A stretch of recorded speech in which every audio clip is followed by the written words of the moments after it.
എല്ലാവർക്കും നമസ്കാരം. ഇന്ന് ഞാൻ വന്നിരിക്കുന്നത് വളരെ ഹെൽത്തി ആയിട്ടുള്ള അതേപോലെ തന്നെ ഏത് സമയത്തും കഴിക്കാൻ പറ്റുന്ന ഒരു അടിപൊളി ഐറ്റം ആയിട്ടാട്ടോ. അപ്പോൾ നമുക്കിത് എങ്ങനെ ഉണ്ടാക്കുന്നത് നോക്കാം. അതിന് വേണ്ടി ഞാൻ ഇവിടെ എടുത്തിരിക്കുന്നത് ഗോതമ്പ് മാവാണ്.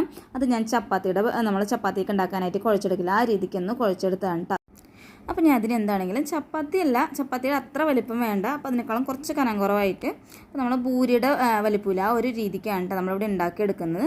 അപ്പോൾ ഞാൻ അതിനെല്ലാം തന്നെ ഒന്ന് ഉരുട്ടിയെടുക്കുകയാണ്. അപ്പോൾ അതുവരെ നമുക്ക് എല്ലാവർക്കും അറിയുന്നതാണ്, അതുകൊണ്ടാണ് ഞാനത് അങ്ങോട്ട് വലിച്ചു നീട്ടി കാണിക്കാതിരുന്നത് കേട്ടോ. അപ്പോൾ ഞാൻ അതിനെല്ലാം തന്നെ ഒന്ന് പരത്തി എടുത്തിട്ടുണ്ട്. അപ്പോൾ ഇത് നമ്മൾ ഇപ്പോൾ ചപ്പാത്തി പരത്തിയെടുക്കാൻ എല്ലാവർക്കും അറിയുന്ന ഇതാണല്ലോ എന്ന് വെച്ചിട്ടാണ് ഇതുവരെ ഞാൻ കാണിക്കാതിരുന്നിട്ട് ഈ ഒരു വലിപ്പത്തിലാണ് ഞാൻ ഇവിടെ ഉണ്ടാക്കിയെടുത്തിരിക്കുന്നത് കേട്ടോ. അപ്പോൾ ഇതിന് വേണ്ടി ഫില്ലിംഗ് ആണ് നമ്മൾ റെഡിയാക്കേണ്ടത്. അപ്പോൾ ഞാൻ ഒരു പാൻ വെച്ചിട്ടുണ്ട്, അതിലേക്ക് ഒരു 1.5 ടേബിൾ സ്പൂൺ അളവിലാണ് വെളിച്ചെണ്ണ ഒഴിച്ചു കൊടുത്തിരിക്കുന്നത്. അപ്പോൾ അത് നമ്മുടെ എണ്ണയൊക്കെ ഒന്ന് ചൂടായി കിടക്കുന്നുണ്ട്. അതിലേക്ക് ഞാൻ ഒരു 2 സവോളയാണ് കേട്ടോ ചെറുതായി അരിഞ്ഞതാണ്, അത് ഞാൻ ഇതിലോട്ട് ഇട്ട് കൊടുക്കുകയാണ് കേട്ടോ.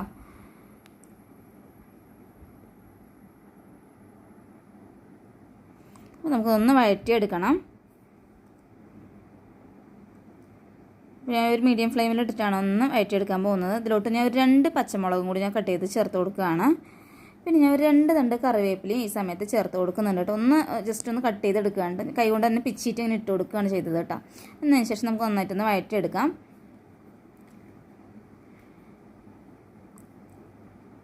ഇത് നമുക്ക് പല രീതിയിൽ ഉണ്ടാക്കിയെടുക്കാവുന്നുള്ളൂ. ഇതിലോട്ട് നമുക്ക് ഉരുളക്കിഴങ്ങൊക്കെ ചേർത്തിട്ടൊക്കെ ഉണ്ടാക്കിയെടുക്കാം. അപ്പോൾ ഞാൻ അങ്ങനെയൊന്നും ചെയ്യുന്നില്ല കേട്ടോ.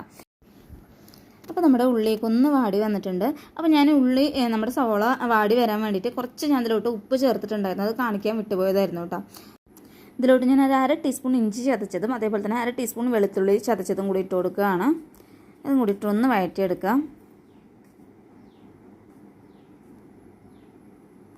വളരെ സിമ്പിളായിട്ട് ഉണ്ടാക്കാവുന്ന, നമുക്ക് കറിയൊന്നും വേണ്ട, ഇങ്ങനെ ഒരു സ്നാക്ക് ഉണ്ടെങ്കിൽ കേട്ടോ. നമുക്ക് രാവിലെ ബ്രേക്ക്ഫാസ്റ്റ് ഐറ്റം അതേപോലെ തന്നെ വൈകുന്നേരം ഡിന്നറിന് കഴിക്കാവുന്ന രീതിയിലാണെങ്കിൽ ഏത് സമയത്തും കഴിക്കാൻ പറ്റുന്ന ഒരു അടിപൊളി പലഹാരമാണ് കേട്ടത്. അപ്പോൾ നമ്മുടെ വെളുത്തുള്ളിയുടെ ഒക്കെ ഒന്ന് പച്ചമണമൊക്കെ ഒന്ന് മാറി വന്നിട്ടുണ്ട്, ഒന്ന് നന്നായിട്ട് ആയിട്ടുണ്ട് കേട്ടോ. അപ്പോൾ ഇതിലോട്ട് ഞാൻ ഒരു ചെറിയൊരു തക്കാളി ഒന്ന് കട്ട് ചെയ്തിട്ടുണ്ട്, അതും കൂടി ഞാൻ ഇതിലോട്ട് ചേർത്ത് കൊടുക്കുകയാണ്.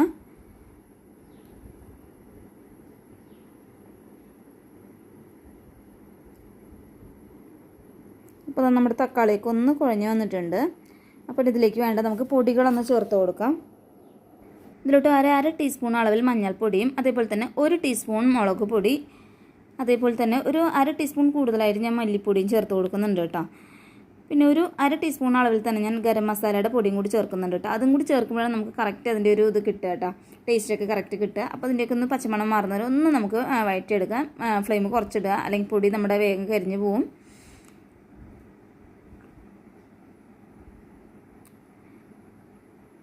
അപ്പോൾ നമ്മുടെ പൊടിയുടെയൊക്കെ ഒരുവിധം പച്ചമണമൊക്കെ ഒന്ന് മാറി വന്നിട്ടുണ്ട്. ഇതിലോട്ട് ഞാൻ ചേർത്ത് കൊടുക്കുന്നത് മുട്ടയാണ് കേട്ടോ. അപ്പോൾ ഞാൻ 2 മുട്ടയാണ് എടുത്തിരിക്കുന്നത്. അതിലോട്ട് നമുക്കൊന്ന് പൊട്ടിച്ചൊഴിച്ച് കൊടുക്കാം.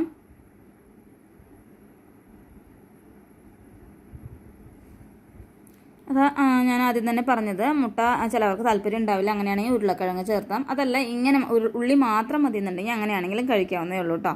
അപ്പോൾ ഞാൻ എന്താണെങ്കിൽ ഒരു 2 മുട്ട ചേർത്ത് കൊടുത്തിട്ടുണ്ട്. ഇനി നമുക്ക് ചിക്കി പൊരിക്കുക എന്നൊക്കെ പറയില്ല, ആ ഒരു രീതിക്ക് നന്നായിട്ടൊന്ന് ഇളക്കിയെടുക്കാം, നന്നായിട്ടൊന്ന് മിക്സ് ചെയ്തെടുക്കാം കേട്ടോ.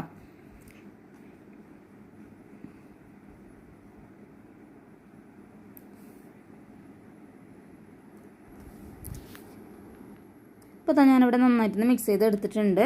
അപ്പോൾ ഞാനത് ഫ്ലെയിം ഓഫ് ചെയ്യുന്നുണ്ട് കേട്ടോ. ഇനി നമുക്ക് ഉണ്ടാക്കി തുടങ്ങാം. അപ്പോൾ അതിനുവേണ്ടി നമ്മുടെ ചപ്പാത്തി ആദ്യം തന്നെ ഓരോന്ന് എടുക്കാം, ഒരു പ്ലേറ്റിലോട്ട് വയ്ക്കാം, നമുക്ക് വേഗം ഉണ്ടാക്കി തുടങ്ങാൻ. അപ്പോൾ ഞാൻ ആദ്യം തന്നെ ഒരു ചപ്പാത്തിയുടെ അത് വെച്ച് കൊടുത്തിട്ടുണ്ട്. ഇപ്പോൾ ഇതിന് മുകളിലോട്ട് നമുക്കിനി കുറച്ച് ഫില്ലിങ് വെച്ച് കൊടുക്കാം. അപ്പോൾ അതൊക്കെ ഓരോരുത്തരുടെ ഇഷ്ടാനുസരണമാണ്. അപ്പോൾ കൂടുതലായിട്ട് ഇട്ട് കൊടുത്തു എന്ന് പറഞ്ഞാൽ നമ്മുടെ അത് പൊട്ടി വരാൻ സാധ്യതയുണ്ട്. അപ്പോൾ ഞാൻ ഒരു 2 സ്പൂൺ അളവിലേക്ക് ഇട്ട് കൊടുക്കുന്നത് കേട്ടോ. ഈ ഒരു അളവിലാണ് ഇട്ട് കൊടുത്തിരിക്കുന്നത്. ഇനിയിപ്പോൾ ഇതിന് മുകളിലോട്ട് നമ്മുടെ വേറൊരു ചപ്പാത്തിയുടെയും കൂടി വെച്ച് കൊടുക്കാം.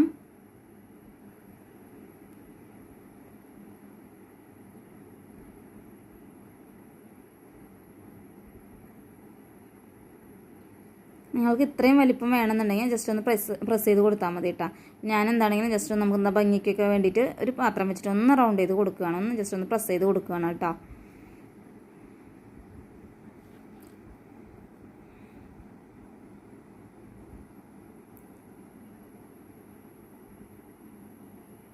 നമുക്ക് കറക്റ്റ് നല്ല ഭംഗിയുള്ളൊരു ഇതായി കിട്ടുന്നുണ്ട്. അപ്പം ഞാൻ ജസ്റ്റ് ഒന്ന് അങ്ങനെ പ്രസ് ചെയ്ത് കൊടുത്തിട്ടുണ്ട്.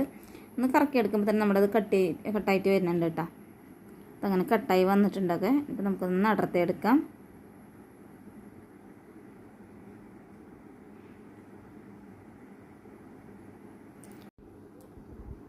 ഇത്രയേ ഉള്ളൂ കേട്ടോ. അപ്പോൾ നല്ല ഭംഗിയായില്ലേ കാണാനായിട്ട്. അപ്പോൾ ഇനി ഇതിന് നമ്മളൊന്ന് ഫ്രൈ ചെയ്തെടുക്കുകയാണ് ചെയ്യുന്നത്. അപ്പോൾ കുറേ ഓയിലൊന്നും വേണ്ട, കുറച്ച് ഓയിൽ ഒഴിച്ചിട്ടൊന്ന് ജസ്റ്റ് ഒന്ന് അങ്ങോട്ടും ഇങ്ങോട്ടും മറിച്ചിട്ട് പെട്ടെന്ന് ഫ്രൈ ചെയ്തെടുക്കാം കേട്ടോ നമുക്ക്. അപ്പോൾ അത് എണ്ണ ചൂടായി കിടക്കുന്നുണ്ട്, അതിലോട്ട് നമ്മുടെ ഈ ഒരു സ്നാക്ക് ഇട്ട് കൊടുക്കുകയാണ് കേട്ടോ.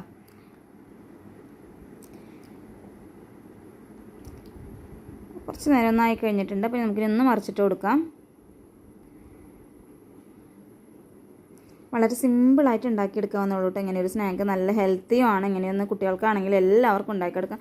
പിന്നെ നമുക്ക് വൈകുന്നേരങ്ങളൊക്കെ ഇങ്ങനെ ഉണ്ടാക്കിയെടുക്കണേ, പിന്നെ പ്രത്യേകിച്ച് വേറെ കറിയുടെ ഒന്നും ആവശ്യമില്ല, ഇത് മാത്രം മതി കേട്ടോ. അപ്പോൾ വളരെ ടേസ്റ്റി ആയിട്ടുള്ളതും അതേപോലെ നല്ല ഹെൽത്തി ആയിട്ടുള്ളതായ ഈ ഒരു സ്നാക്ക് നിങ്ങൾക്ക് എല്ലാവർക്കും തന്നെ ഇഷ്ടപ്പെട്ടിട്ടുണ്ടാവുമെന്ന് വിചാരിക്കുന്നു. അതേപോലെ തന്നെ എല്ലാവരും ട്രൈ ചെയ്ത് നോക്കുമെന്ന് വിചാരിക്കുന്നുണ്ട് കേട്ടോ. അപ്പോൾ എൻ്റെ ഈ കുഞ്ഞു വീഡിയോ നിങ്ങൾക്ക് എല്ലാവർക്കും ഇഷ്ടപ്പെട്ടിട്ടുണ്ടെങ്കിൽ ഒന്ന് ലൈക്ക് ചെയ്യണേ, അതേപോലെ തന്നെ ഒന്ന് ഷെയർ ചെയ്യാനും, പിന്നെ സബ്സ്ക്രൈബ് ചെയ്യാത്തവരാണെങ്കിൽ ഒന്ന് സബ്സ്ക്രൈബും കൂടെ ചെയ്ത് സപ്പോർട്ട് ചെയ്യണം കേട്ടോ. അപ്പോൾ നിങ്ങളുടെ സപ്പോർട്ട് ഉണ്ടെങ്കിൽ മാത്രമേ എനിക്ക് അടുത്തടുത്ത് നല്ല നല്ല വീഡിയോസുകളൊക്കെ അപ്ലോഡ് ചെയ്യാനായിട്ട് കഴിയുള്ളൂ. എങ്കിൽ ബൈ, അടുത്ത നല്ലൊരു വീഡിയോയിലൂടെ വീണ്ടും കാണാം.